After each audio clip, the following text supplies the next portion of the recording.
Grimm's Fairy Tales, The Six Swans. Once upon a time, a certain king was hunting in a great forest, and he chased a wild beast so eagerly that none of his attendants could follow him. When evening drew near, he stopped and looked around him, and saw that he had lost his way. He sought a way out, but could find none. Then he perceived an old woman with a head which nodded all the time, who came toward him, but she was a witch. "Good woman," said he to her, "can you not show me the way through the forest?" "Oh yes, Lord King," she answered, "that I certainly can, but on one condition, and if you do not fulfill that, you will never get out of the forest, and will die of hunger in it." "What kind of condition is it?" asked the king. "I have a daughter," said the old woman, "who is as beautiful as anyone in the world, and well deserves to be your wife. If you will make her your queen, I will show you the way out of the forest." In the anguish of his heart, the king consented, and the old woman led him to her little hut, where her daughter was sitting by the fire. She received the king as if she had been expecting him. He saw that she was very beautiful, but still she did not please him, and he could not look at her without secret horror. After he had taken the maiden upon his horse, the old woman showed him the way, and the king reached his royal palace again, where the wedding was celebrated.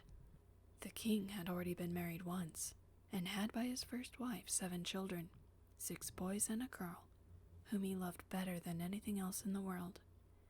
As he now feared that the new queen might not treat them well, and even do them some injury, he took them to a lonely castle, which stood in the midst of a forest. It lay concealed, and the way was so difficult to find that he himself would not have found it at all, if a wise woman had not given him a ball of yarn with wonderful properties. When he threw it down before him, it unrolled itself and showed him his path. The king, however, went so frequently to visit his dear children that the queen noticed his absence. She was curious and wanted to know what he did when he was alone in the forest. She gave a great deal of money to his servants, and they betrayed the secret to her, and told her likewise of the ball, which alone could point out the way. And now she knew no rest until she had learnt where the king kept the ball of yarn.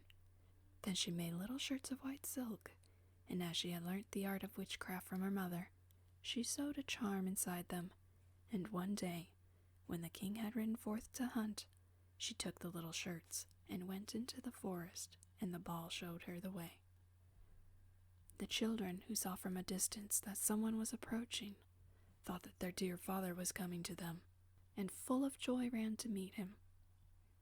Then she threw one of the little shirts over each of them, and no sooner had the shirts touched their bodies than they were changed into swans and flew away over the forest. The queen went home delighted and thought she had got rid of all the children, but the girl had not run out with her brothers, and the queen knew nothing about her. The next day, the king went to visit his children, but found no one but his little girl. "Where are your brothers?" asked the king. "Alas, dear father," she answered, "they have gone away and left me alone." And she told him that she had seen from her little window how her brothers had flown away over the forest in the shape of swans.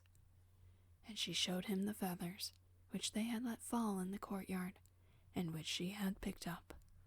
The king mourned, but he did not think that the queen had done this wicked deed, and as he feared that the girl also would be stolen from him, he wanted to take her away.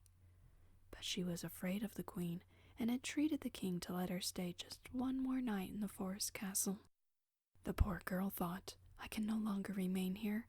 I will go and seek my brothers." And when night came, she ran away and went straight into the forest. She walked the whole night long, and next day also without stopping, until she could go no farther for weariness. Then she saw a forest hut and went into it, and found a room with 6 little beds. She did not venture to get into any of them, but crept under one and lay down on the hard ground to pass the night there. Just before sunset, she heard a rustling and saw 6 swans come flying in at the window. They alighted on the ground and blew at each other and blew all the feathers off, and then their swan skins stripped off like a shirt. Then the maiden looked at them and recognized her brothers. She rejoiced and crept forth from beneath the bed. The brothers were not less delighted to see their little sister, but their joy was short.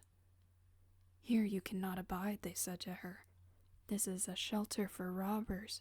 If they come home and find you, they will kill you." "But can you not protect me?" asked the little sister. "No," they replied.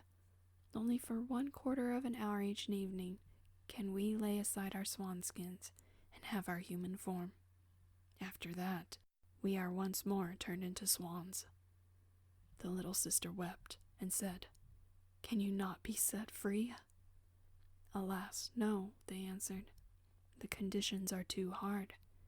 For 6 years you may neither speak nor laugh, and in that time you must sew together 6 little shirts of star flowers for us, and if one single word falls from your lips, all your work will be lost." And when the brothers had said this, the 1/4 of an hour was over, and they flew out of the window again as swans. The maiden, however, resolved to deliver her brothers, even if it should cost her her life. She left the hut, went into the midst of the forest, seated herself on a tree, and there passed the night. Next morning she went out and gathered star flowers and began to sew. She could not speak to anyone, and she had no wish to laugh. She sat there and looked at nothing but her work. When she had spent a long time there, it came to pass that the king of the country was hunting in the forest, and his huntsmen came to the tree on which the maiden was sitting. They called to her and said, "Who are you?" But she made no answer. "Come down to us," said they. "We will not do you any harm." She only shook her head. As they passed her further with questions, she threw her golden necklace down to them and thought to content them with that. They, however, did not cease, and she threw her girdle down to them, and as this also was to no use, her garters, and little by little everything which she had on that she could do without, until she had nothing left but her shift. The huntsmen, however, did not let themselves be turned aside by that, but climbed the tree and fetched the maiden down, and led her before the king.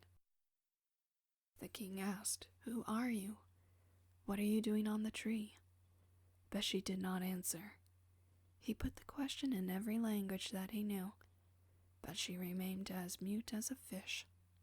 As she was so beautiful, the king's heart was touched, and he was smitten with a great love for her. He put his mantle on her, took her before him on his horse, and carried her to his castle. Then he caused her to be dressed in rich garments, and she shone in her beauty like bright daylight, but no word could be drawn from her. He placed her by his side at table, and her modest bearing and courtesy pleased him so much that he said, "She is the one whom I wish to marry, and no other woman in the world," and a few days after he united himself to her. The king, however, had a wicked mother, who was dissatisfied with his marriage and spoke ill of the young queen. "Who knows," said she, "from whence comes the creature who can't speak? She is not worthy of a king." After a year had passed, when the queen brought her first child into the world, the woman took it away from her and smeared her mouth with blood as she slept. Then she went to the king and accused the queen of being a man-eater. The king would not believe it, and would not suffer anyone to do her injury.